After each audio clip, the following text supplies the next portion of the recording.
คนแรกเลยเปิดสมทบให้เจ้าเนาะ โดย ทางง่ายเนาะ โดยนาบาวขอบใจนาบาวหลายๆเด้อนาบาวเป็นคนเปิดสมทบครั้งแรกเลยน้องดี เนาะ ใจ ถึงสิบ่หลายอยู่เลยเนาะแต่ก็บ่น้อย แต่ก็ดีใจเลย ได้มาทาง ตอน มือ ที่ นี่ นาบาว เนาะ บอกทำบิดนะโอ้ยดีใจตื่น อ่ะ เต้น น้าบ่าวไว้บอกเจ้าอยู่ไส อยู่เพื่อนเพิ่มเนี่ยมาแต่เซ็งเนี่ย อ๋อไว้มือไปเซ็งพอดี โด เนาะ ยจำได้ อ๋อตกพี่หน่อยเนาะหลังจากฝนตกฟ้าลงมาหลายมือเนาะเดี๋ยวบ่ได้มาอัปเดตบ้านนอกเพิ่นพี่หน่อยนะฮะก็มาฮอดเมื่อวานนี้เนาะเอ้ามามื้อนี้แล้วพี่หน่อยเนาะเห็นแต่ทางลุงหนวดมาเฮ็ดแค่ให้ทางน้องเลี้ยงเพิ่นเนาะอ๋อโธ่ใช่ละโอ้ยเนาะนั่งเด้อสบายดีเจ้าโอ้เอากราบทักทายเด้อพี่น้องเด้อเนาะฮอดเมื่อวานนี่ล่ะแต่ว่าฮอดค่ำแน่เนาะทายสบายดีใจดีแล้วเก็บซีมันสุกคนเนาะเนาะขักแต่เช้าเลยต้นใหญ่อย่างลีหนา18เลยได้พี่น้องเนาะหนาเช้าเลยฮะได้ล่ะมันเอียงหน่อยนึงเอ้ามียังเอียงอะนะ เพื่อนนี่นะว่าบอก เอียงไปหน่อยเออเอียงสิแบบนี้โอ้เสานี่เอียงซื่อเสานี่โคตรเนาะมันก็เลยเห็ดใน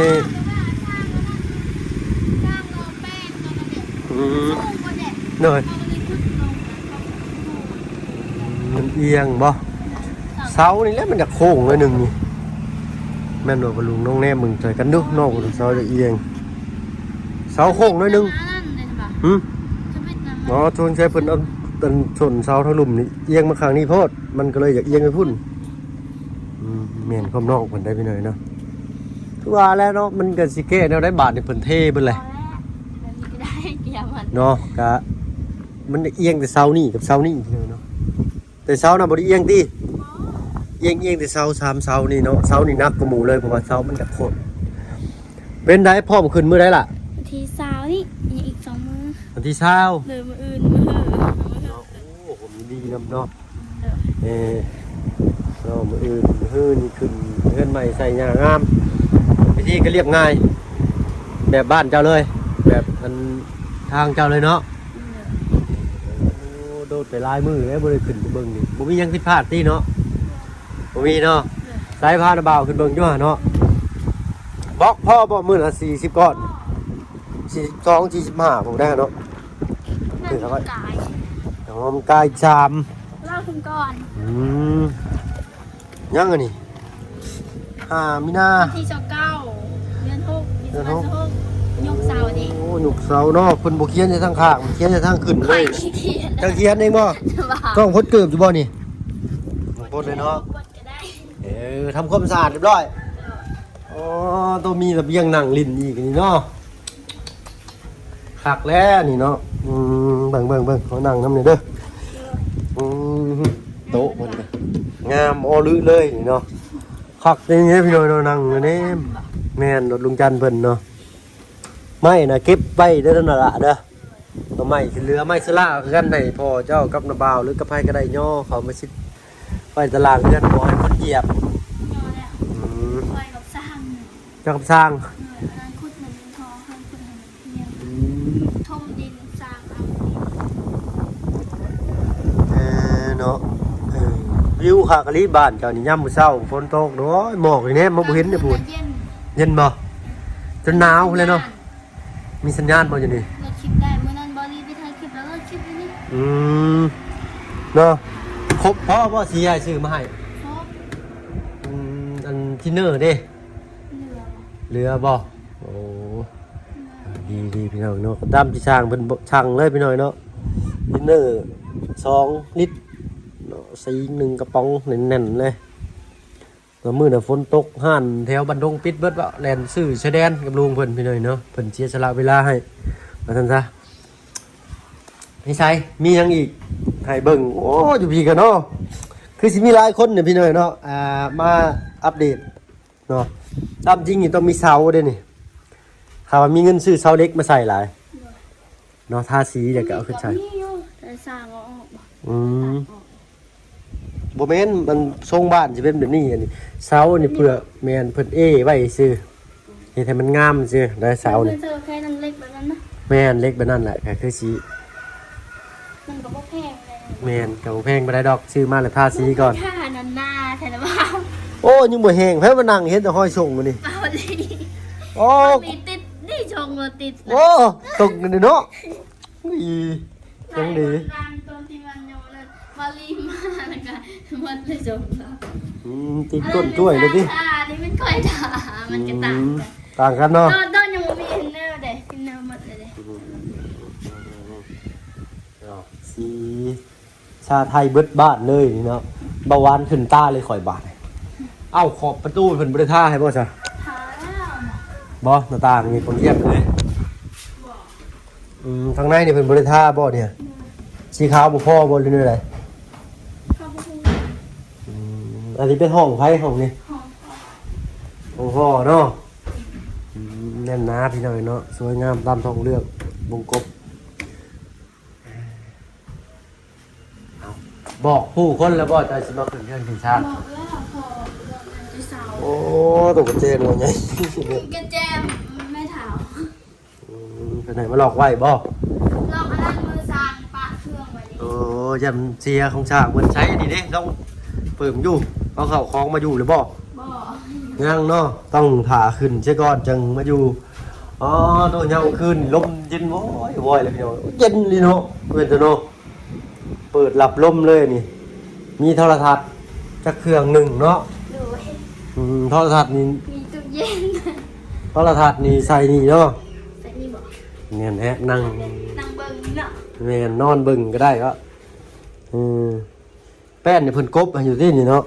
กับงูกันกบแต่มันคือยังเป็นแบบนี้นะบ่เนาะ ไม่มันอันนั้นเป็นน้ำไม้ได้นี่เนาะเอาได้แล้วมีแต่ถ้าอยากให้มันงามซื้อสีแฉลกมาทา ฮะ สีแฉลก แป้นนี่ แม่นมันสิเงา มันสิบ่เป็นอย่างที่มันสิลื่นเลย มันสิเงาเลย หรือว่าอยากให้แบบธรรมชาติเอาเทียนผึ่งเทียนผึ่งจากเทียนผึ่งเทียนเหลืองๆนะ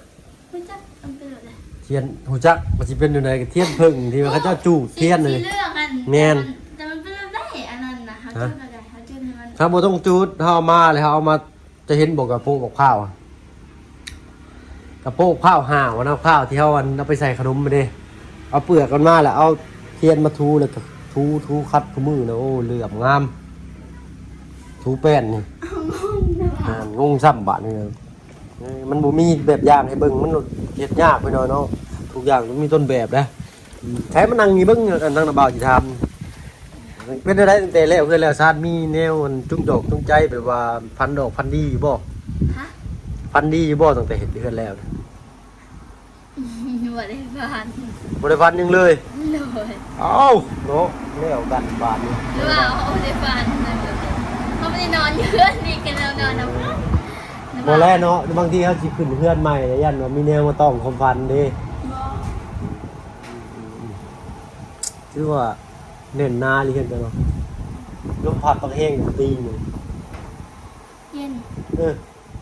ก ลางเว้นนะอยู่นี่มันเย็นเลยกลางคืนเขาเมื่อเขาอยู่นี่นะ8 โมง 9 โมงก็จะดี11 โมงเลยพี่ กลางอยู่คืนพ่อก็นั่งดินอยู่นี่เนาะมีเน็ตเนาะ4 ทุ่ม5 ทุ่มเลยพากันกลับมานอนบัดนี้ มีสัญญาณ แต่ว่าประตูเพิ่นนี่ยังบ่อยากร้อยปานใดตัวนี้เนาะ ทางหนึ่งนะสั้นทางหนึ่งนะ ทางหนึงสั้นทางหนึงยาวอ่ะ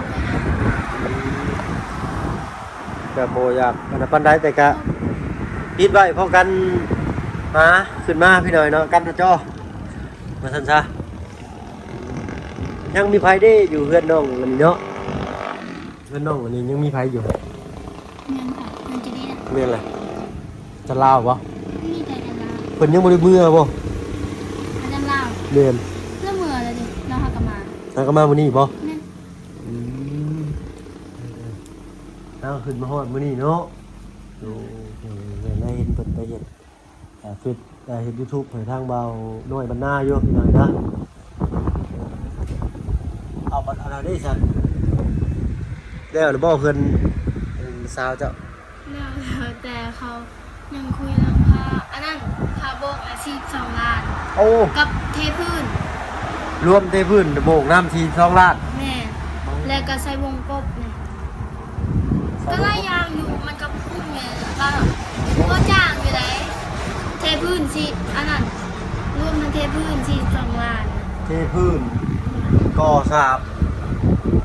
เอทิศบุงกบไปพร้อม2 ล้านเพื่อต่อแล้วน่าสิได้อยู่ประมาณ40บ่ 40ถึงต่อ ให้เวียดบ่เฮ็ดให้ บ่สั่งแล สั่งแลได้แลบ้านดงนี่บ่หรือแลนี่ บะแลบันดง มีหลายแลโพดพี่น้อยเนาะอยู่นี่ก็ได้โอ้ยเพิ่นไปทางแซ่น่ะโอ้ยเพิ่นมาแต่รถติดพี่น้อยเนาะว่าสิพากันไปตัดผมรถติดก็เลยชวนน้องลุงเพิ่นมาอัปเดตบ้านน้องเลี้ยงเพิ่นก่อน รถติดมันเลย มีหัวครัวเลย บอลบันกะฮานนี่รถไง3,000ตามกัน โอ้ คุณอยู่วันสิงหานว่าสิไปบอกคุณอยู่วันสิงหานแต่รถตามกันบ่กล้า เอาแล้วแหละพี่น้องเนาะก็เป็นที่ไว้ครับที่ประมาทเนาะก็เห็นอยู่พี่น้อยเนาะรถหัวปลาดุกทางนี้เพิ่นเอิ้นเนาะ นึกว่าไปเลยบ่เพิ่น ยังบ่มักรถติดปานใดเนาะเพิ่นชนกันแต่จักโมงล่ะ ก็พูดกันได้ยินเขาว่า เห็นแต่ในเฟซนี่แหละเพิ่นก็จะเอาลงเนาะอีกอย่างหนึงเพิ่นขับไว้พี่น้องเนาะรถเวียก จักรเนี่ยบ่เคยได้ยินเขาว่า หึ เขาได้ยินเขาว่ารถจักรนะบ่ รถตำรถจักรบ่ ก็พูดกันเขาว่ารถเวียดน่ะ3 คันจักรรถจักรนั้นว่าร ถใหญ่เด้ รถใหญ่3 คัน อ่า รถจักรคันหนึ่งบ่ได้ยินเลย แต่ผู้เป็นรถจักรนี่ผู้มีชีวิตรอดเลยพี่น้องเละเลยเดี๋ยวนี้รถสัญจรไปได้บ่ บ่ได้นะมั้งบ่เห็นแล้วรถน่ะ บ่ มัน ครับ เลยครัวน่ะ อยู่ครัวบ่ชนกันอยู่ครัวบ่ มันครัวบันทหารเลย อืมชนกันอยู่ครัวเลยบ่ตอนกะหาร ครัวนั้นตลอดเลยเห็นบอกอันนั้นเขาแต่ก่อนนะก็รถตำกันตลอดเลย บ้านกะหารเลยบ้านสมุนเลยบ่ บ่เลยบ้านห้วยซ่าน บ้านห้วยชานอืม จนบ้านทหารแล้วก็ฮอดบ้านเพื่อง โอ้ใกล้สิฮอดผู้ใกล้สิฮอดบ้านเพื่องผู้ แม่ โอ้พี่น้อยเนาะไม่ว่าอันตรายเด้เนาะเส้นทางนี้แต่เก่ามีแต่พาขึ้นไปพักเช่าอยู่พุ่นเลยพี่น้อยเนาะค่าห้องก็รวมกันจ่ายตอนนั้นเนาะเดี๋ยวตอนนี้นั่นลงมาพักแถวนี้พี่น้อยเนาะถ้าว่าห้องข้างนี้เต็มต้องจำเป็นต้องขึ้นไปพักอยู่พุ่นแต่เดี๋ยวนี้ใครแน่ค่าห้องก็บ่ได้จ่ายพี่น้อยเนาะมีแต่เสียค่าน้ำค่าไฟซื่อๆเนาะ แล้วก็ข้าวน้ำคือเก่าบริจายค่าเช่าห้องก็โอ้เป็นปีไปได้เป็นเอาไว้แต่เก่าบริจายค่าเช่าห้องก็คือละ200,000ไหลมันคือคู่มือนี่คือละ200,000นี่ป้อบ่ไหวแท้ๆสภาพนะ ปีนึงเท่าไหร่อ่ะ อ้าว10 คนอยู่กับ2 ล้านเลยคืนหนึงจะหมด10 ห้องนี่ซะแม่นแต่ว่าห้องละ200,000บางช่วงก็ขึ้น2,500,000พี่น้อยเนาะแพงเหลือเกินบ่ไหวคนลายอยู่บ่ล่ะขึ้นเรือนใหม่เจ้า คือกัน ฮะ ผู้คนพ่อน่าจะไล่อยู่ ว่าแล้วหมู่พอจะลายเนาะ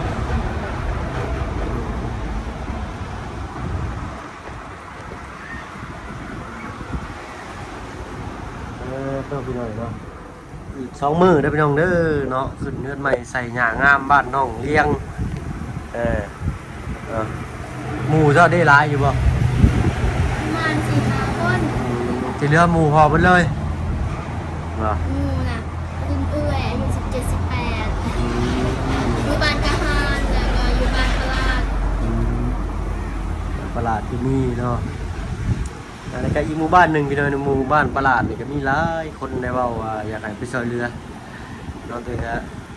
ยังบ่ได้เข้าไว้จักเทื่อโอ้ยพี่น้อยเนาะขอโทษขอไปดำเนินการที่เนาะคัดข้องหน่อยหนึงเนาะเห กินข้าวกินน้ำหรือบ่เจ้า กินแล้วกินน้ำหมู กินน้ำมะฮุง โดยแม่จะดีตาม แซ่บบ่ แซ่บมันเข้ม แซ่บมันเค็ม อ๋อสรุปว่ามันเค็มมันบ่แซ่บไปเลยเนาะก็เลยเว่าให้เกียรติด้วยให้กำลังใจเรา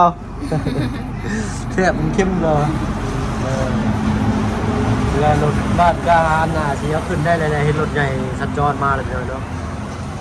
สัญจรไปมาเส้นทางเลข9นี่ให้ขอคนระวังนี่คือโบประมาท เลยเนาะ ว่าบ่สบายดิ คือสีฮอนไนนี่เนี่ย ไปดีไปเด้อ เนาะเข้าไปจะได้ อายนะ เข้าไปจะได้ยินครับนี่เขาแล้วขอบคุณขอบใจน้องหลายๆพอจะไปใช้สละ จะไปใส่ละไม่นะเมื่อกี้นี้เรายังล้างเตียงกันเลยเลยใหญ่โคตร เตียงกินใหญ่โหดแล้วเข้ากับบ่ได้เห็นในคลิปดุมนวลอ้าวว่ะเห็นอะไรบาทนี่นอนตากแดดอยู่นอก เอาไว้เห็ดกินก็ได้หุ่มๆเลยหรือเปล่า ห่มอยู่นอกปลูกต้นไม้หลายๆเด้อเด้อข้างหน้าเด้อ ด้วย เขาจะปลูกต้นยังแหละน่ะมันลำไยบ่ ด้วยลำไย มีแต่ต้นมันลำไยบ่ ลำไยลำหมักมีแม่ไม่ใช่พอเขาพูด มันลำไยใหญ่ไว้อยู่เนาะเอาเนาะมันก็สำนั้นแหละแต่ว่ามีโอกาสที่ได้มาขึ้นเรือนน้ำเจ้าคนแรกเลยเปิดซุ้มทบให้เจ้าเนาะ ด้วย ทางง่ายเนาะ ด้วยน้ำเบาขอบใจน้ำเบาหลายๆเด้อ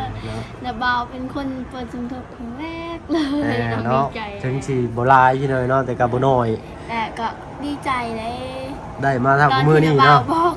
ทำบิดนะโอ้ยดีใจตื่น อ่ะ เต้น น้าบ่าวไม่บอกเจ้าอยู่ใจ อยู่เพื่อนเพิ่มเนี่ยมาแต่เซ็งเนี่ย อ๋อไปมือไปเซ็งพอดีเนาะ โดยจำได้โดยขอบใจน้ำเบาหลายๆเด้อขอให้น้ำเบาสุขภาพแข็งแรงเด้อความเจ็บอย่าได้ความใครยังมีเด้อปรารถนาสิ่งใดขอให้ได้สิ่งนั้นขอให้ลำรวยๆนั้นรับในเงินตื่นมาให้ได้เงินแสนเด้อสาธุขอบคุณทางผู้ใหญ่ใจดีที่ช่วยสมทบ เนย เพื่อนขอให้สุขภาพแข็งแรงเด้อความเจ็บอย่าได้ความใครอย่ามีปรารถนาสิ่งใดขอให้ได้สิ่งนั้นเด้อขอให้นั้นรับได้เงินตื่นมาให้ได้เงินแสนเด้อสาธุ เนยเนาะโอ้ยเนาะเนาะในฟังดูนี่ดีใจเนาะเอามีแต่ว่ามือเป็นเรื่องกินซานหมดแล้วเนาะดูทางว่าเพิ่งกับบุคิดพี่น้อยเนาะที่ได้มาจนฮอดมือนี่เนาะจุดเริ่มต้นเล็กๆหน่อยพี่น้อยเนาะยิ่งใหญ่ขนาดนี้เลยเนาะจนมาปานนี้จนแบบว่าสมบูรณ์เลยนะเนาะเอามีแต่ว่าสิเก่าไปนาสิลาไปล้างกันอยู่ที่เจ้าเนาะว่าจะสิหักษาจังไดอ้ายก็อยากแนะนำหน่อยนึงเนาะทางลุ่มมานี่อาจสิบอกว่ามันต้องเห็นภาพนำแน่พี่น้อยเนาะจังฮู้อึ๊บนี่อาจสิบอกเด้อนี่เอาผ้าสูบน้ำมัดใช่ไหมให้ไม่พอจะมาเสร็จเด้อมือขึ้นเคลื่อนไหมบ่ให้มันหมอกสิเด้อเนาะมันก็สิงามสำหรับเพื่อนเจ้าเนาะเนาะอ้ายไปทางอื่นก่อนเลยสบายดีละเอาเบิ่งเจอกันพี่น้อยเนาะเป็นจังไดเป็นจังไดเนาะโอ้ดูดุดันเลยเนาะไม้สีดำทมินเนาะพร้อมกำลังค่าสีแดงแทงใจว่าซั่นซะเนาะประตูบานใบก็ใส่ขอบสีขาวเนาะปิดท้ายด้วยสีชาไทยรอบบ้านว่าซั่นซะ เอาเนาะบ่คลิปหน้าพี่น้องเนาะคลิปนี้ถ้ามาเบิ่งก็ตัวลำลาแล้วยินดีมีแฮงเพิ่นผู้ทุกคนเนาะไปแล้วพี่น้องสบายที่จะลุงคือสิท่าถึงแล้วพี่น้องเนาะ เอารถมอเตอร์ไซค์มาหรือว่ารถจักรมาก็บ่ได้ขี่เอาป้าไว้อยู่เพื่อนประชันซะเนาะถ้าว่าถนนหนทางสัญจรไปมาได้ก็ขี่รถใหญ่แต่ว่าสัญจรไปมายากก็ใช้รถจักรสัญจรเนาะเพื่อความว่องไวเนาะใช้คอยรัดขึ้นมาเมื่อกี้นี้เนาะไปพี่น้องยินดีมีแฮงเพิ่นทุกคนไปแล้วสบายดีจ้ะ